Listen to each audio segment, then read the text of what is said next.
Hey, I'm Rick Whiskey, disheveled wasteland mercenary, and don't get me wrong, I'm no stranger to waking up in unfamiliar places after a night I can't remember, but this is unique. Rather than blacking out to the sultry tones of the ice clanking at the bottom of an empty glass of gin, I was put under by a different kind of shot.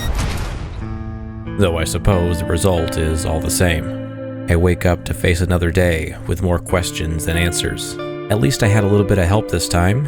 A friendly robot named Victor freed me from my early grave and dropped me off at the doorstep of the town's doctor. I suspect the only remedy is sweet revenge on the man in the checkered suit.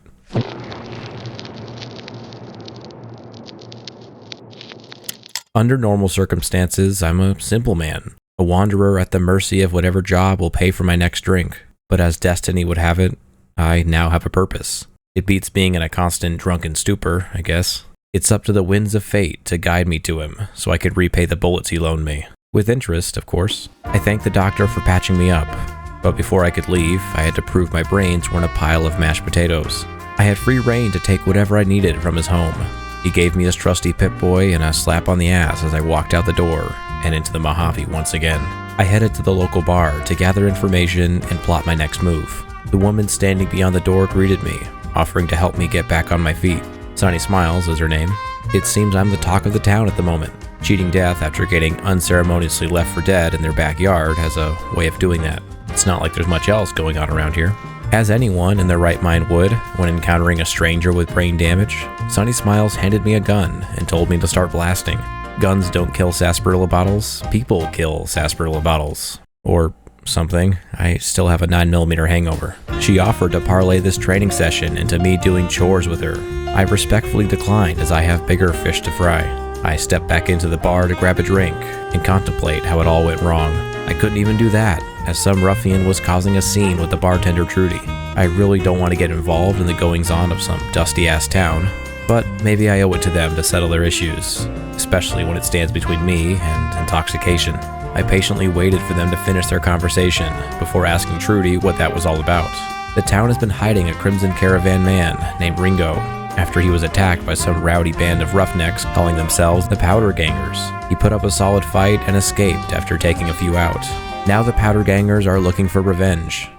I'm beginning to suspect that the entire Mojave is one big boiling pot of vengeance, and everyone is lining up with bowls and spoon in hand to get theirs. Some call it justice, but it's all just petty squabbles and trumped-up charges, stupid games and stupid prizes. The Powder Gangers will continue bullying and harassing the people of Good Springs until they find Ringo, and knowing their type, they're not going to stop there. The only way to ensure that clean stays clean is to banish the dirt from existence. Not that this town means anything to me, but I owe them one. It doesn't hurt that Ringo is offering some cold, hard caps for the help. After this, they're on their own. I agreed to help Ringo fend off Joe Cobb and his gang of jabronis. After recruiting Sunny Smiles and her dog, I tried persuading the others in town to help. Easy Pete is being stingy with his dynamite. He has this weird idea that I would blow myself up with it. I couldn't convince him otherwise. Chet, who runs the general store, was more open about helping once I reminded him that if the town falls, there's no one to sell to. Trudy has the people of Good Springs in her hands, so getting her to join means plenty more guns on our side. With our slapdash militia assembled, I returned to Ringo and told him it was time. I steeled myself for battle. A handful of escaped convicts crest the horizon and rumble into town. Mere hours after regaining consciousness from a close encounter with lead poisoning, I find myself on the business end of a few more bullets. At least this time, I have a way to return the favor. I put my sarsaparilla bottle training to good use and sunk round after round into the blue-clad rascals until their bodies filled the streets. As the dust settled on a busy day at the office, I collected my fee from Ringo. My body is a machine that turns middling mercenary bucks into a round of stiff drinks. I finally took my seat at the saloon and withered away for hours, telling myself that any minute now I'll start planning where to go next. Between drinks, I struck up a conversation with Trudy, who spun tales of the Mojave, giving me a lay of the land. Among other things, she told me about the men who left me for dead. A man in a checkered suit accompanied by some great con gangers. They were unruly and abrasive, as one might expect. The good news is they also lacked discretion, loudly announcing they were heading to the Strip. It's no surprise, all roads eventually lead to the Strip, but they aren't created equal. Even my attackers wouldn't dare take the short way, unless you enjoy getting gobbled by one of the Wasteland's unholy beasts. The scenic route is the only safe passage. There's not enough booze in this bar to get me to fight a Deathclaw. No, I gotta take the long way round. My next stop is Prim, and it's just a hop and a skip down the highway. I let a few more hours slip by as I drank away the night, hoping I could somehow trade one hangover for another. In the morning, I'll set off to Prim, right as rain, and get one step closer to revenge. The sun crawls out of bed, ready for a new day, and I'm not far behind. Before I venture into the wild, dusty unknown, I grab a few bottles for the road, and take a moment to waddle up to the Goodspring Cemetery, perched atop the nearby hill. A snow globe lies gleefully against a burial marker, a remnant of a better time. A freshly dug grave remains unfilled. I wondered if I was supposed to still be there, cold and forgotten. What does it mean that I'm not? Am I a ghost? A lucky bastard? Or does somebody up there just like me? Whatever the reason, I thanked Victor for his help in the whole ordeal. No one seems to know what this thing is or where it came from. It appears harmless and maintains a friendly cowboy visage, but its motives remain mysterious. The only notable thing it's ever done here in Goodsprings is show up, and sometime later, pull a lifeless body out of the ground. I don't know what makes me so special. Maybe he has some faulty programming, but don't we all? We can't have enough friends in the wasteland. With my business settled, I headed down the road toward Prim. In the distance, the famous Bison Steve coaster stands proudly, like a majestic North Star guiding me towards it and making my direction clear. Even a short trip like this won't be without its share of depraved fuckery and wacky to-dos. I spotted an overturned refrigerator just beyond the well-worn highway leading out of town. I've seen weirder things in weirder places, but this felt like a strange place for a fridge to be camping out. Stranger still were its contents. A contorted skeleton wearing a cowboy hat. Some poor sucker thought he could wait out the apocalypse in the comfort and style of an icebox. Too bad life isn't like the movies. Goodsprings isn't much, but it's a small pocket of civilization among the chaos of the wasteland. A safe haven to catch your breath. Now that I'm out in the wilderness, I have to keep my head on a swivel and my weapon at the ready. The powder gangers set up camp along the road to the south, likely trying to snag any caravans marching through. While the rest of the world is set on building and growing, these thugs suckle like parasites off the sweat of another man's brow. And they aren't too happy with me after the scuffle with Joe Cobb earlier. If I'm gonna be vilified by anyone, I could do worse than these powder-puffed dorks. With untold amounts of whiskey coursing through my veins, I effortlessly took them down and rifled through their belongings. They hail from the NCR Correctional Facility, getting free following the recent inmate revolts. As such, they have a ton of leftover dynamite from their mining efforts, hence their name. As a result, I now have a bunch of dynamite. Better to save this for a rainy day. An NCR trooper challenges me on the north end of town, warning me that the escaped convicts have invaded, and passing through is ill-advised. The once bustling Prim has ground to a halt, with all of its residents huddling in the Vicky Advance Casino, until such a time that the plague of escaped convicts has passed. These powder poopers won't spoil my revenge party. Somewhere in town, someone has to know where my attacker went. The NCR maintains a meager presence on the wrong side of the overpass leading into Prim. Despite being the most organized and well-supplied force in the Mojave, they cower in fear, unwilling to tangle with the few untrained rascals wandering the streets. If you ask them, they say they're waiting for reinforcements that will likely never come. So instead, they lodge their thumbs firmly in their asses and wait. The NCR was even kind enough to pepper the bridge with mines, more toys for a rainy day. I guess it's up to me to roll up my big boy pants and deal with the escaped convicts, standing between me and the answers I need. They aren't especially well armed or in great numbers, just a couple of fellas patrolling the area. Charging in guns blazing is a tried and true approach, but a little subtlety will go a long way here. Ammo doesn't exactly grow on trees, nor does the money to buy more. Until I have some solid bankroll funding my excursions, I'll need to be careful with my stock. Skulking around the ruins of Prim, I plant some rounds into their skulls and wait for them to bear the fruits of a safer town. I head inside the Vicky Advance Casino, where everyone has decided to hide. Johnson Nash greets me at the door, more or less acting as Prim's spokesperson. By some divine twist of luck, he also happens to be the man who facilitated the delivery job that led to my getting shot in the head, condemning me to this journey of revenge. He told me what he knew about the job, and I told him how it all went wrong. He mentions that Deputy Beagle would know more about the man in the checkered suit. Unfortunately, Beagle is in a bit of a bind at the moment. He was captured by the convicts and locked away deep inside the Bison Steve. I'll have to make this rescue quick. I'm starting to run low on booze. With all the commotion and uncertainty with the escaped convicts puttering around, this may as well be a dry town. And it's a town that needs some law and order. The NCR is too lazy, and I have better things to do than stick around here any longer than I need to. Saving Mr. Beagle is their only hope. The decayed halls of the Bison Steve are dimly lit, and the wallpaper has seen better days. Its many rooms, once warm, inviting respites for laughter and joy, now rot away, trashed by Armageddon and the centuries of neglect that followed, offering the perfect backdrop for a daring rescue. A couple convicts guarded the front lobby area, hardly a match. Further into the complex, the great open room is a nest of buzzing bandits. In a perfect world, they would be playing bingo or enjoying a nice meal. However, this is no such paradise. Their leader, clad in metal, wields a vicious flamethrower. I'm almost certain that my blood alcohol content is positively flammable, so I won't be taking any chances against him. A conveniently placed door leads to a safer path to the kitchen where the convicts are holding Beagle. I don't have time to think of the irony that a bunch of escaped convicts are taking prisoners and are equally as bad at stopping them from escaping. Upon finding Deputy Beagle, he wasn't in the mood to talk, given the circumstances.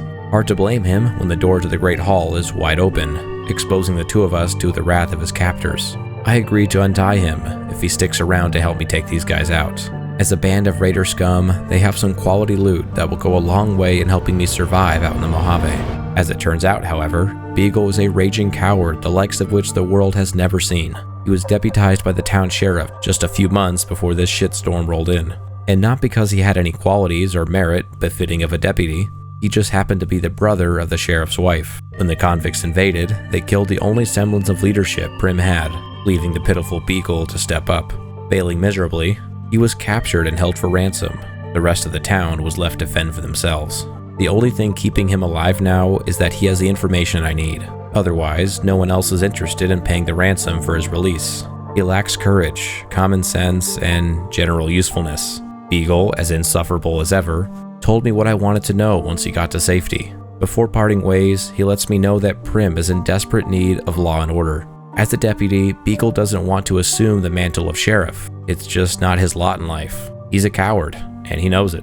He can't even be bothered to find the new sheriff himself. Instead, he leaves that duty to me, or at least anyone else besides him. The fate of Prim, at least for the near future, now lies in my hands. I didn't ask for this responsibility, but it's not every day that the world begs you to impart your will on it.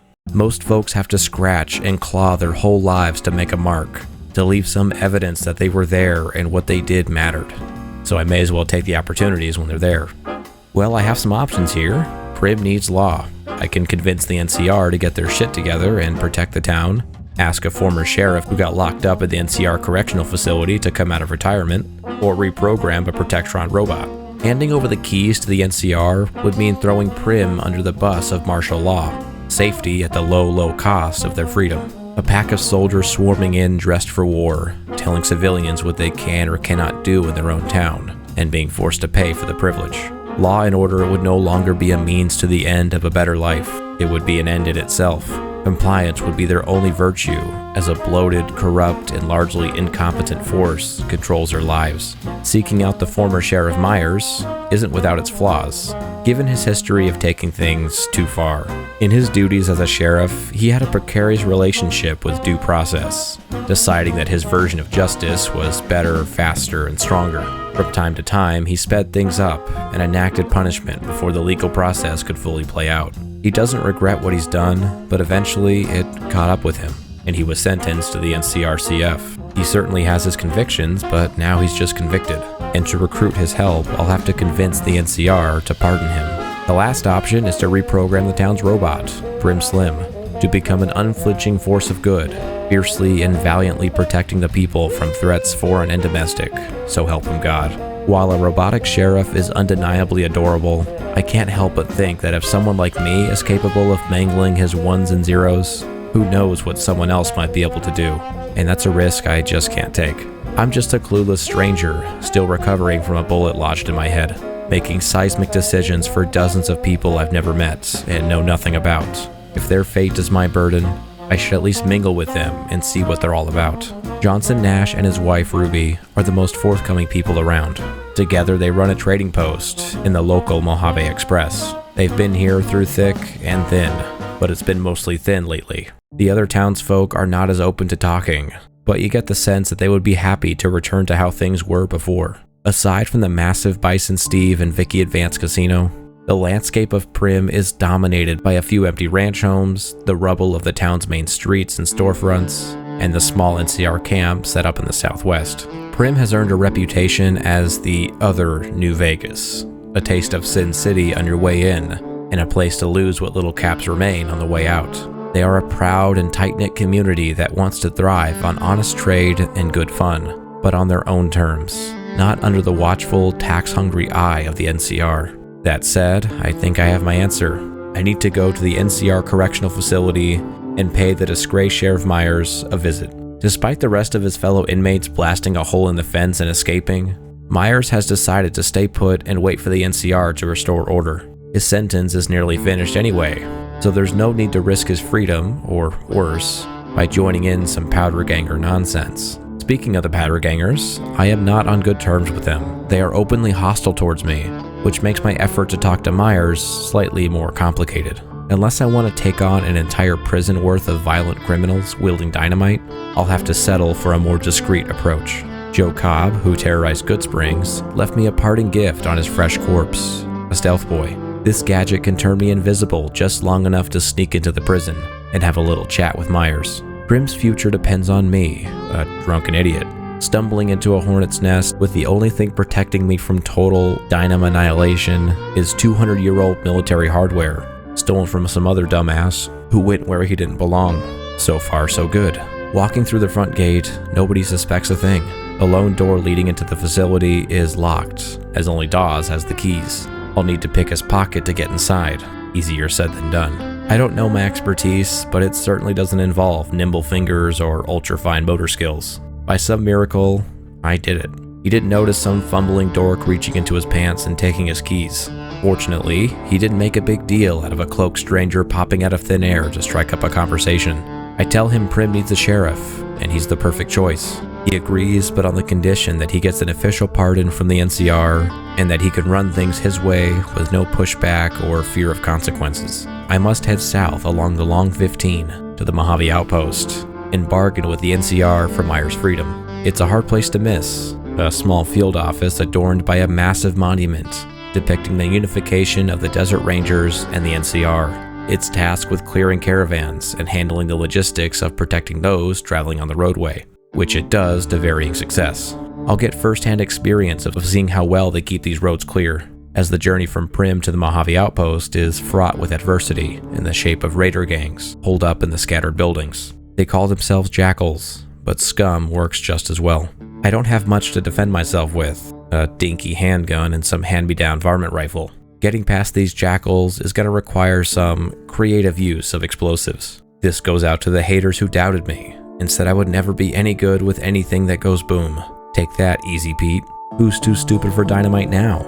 I shuffled up the gridlocked hill leading into the Mojave Outpost. I gazed in awe at the towering statues before stepping into the main office to speak with the person who could help pardon Sheriff Myers. This place is a flurry with caravaneers trapped by NCR red tape and the soldiers enforcing it. The growing angst and frustration is palpable.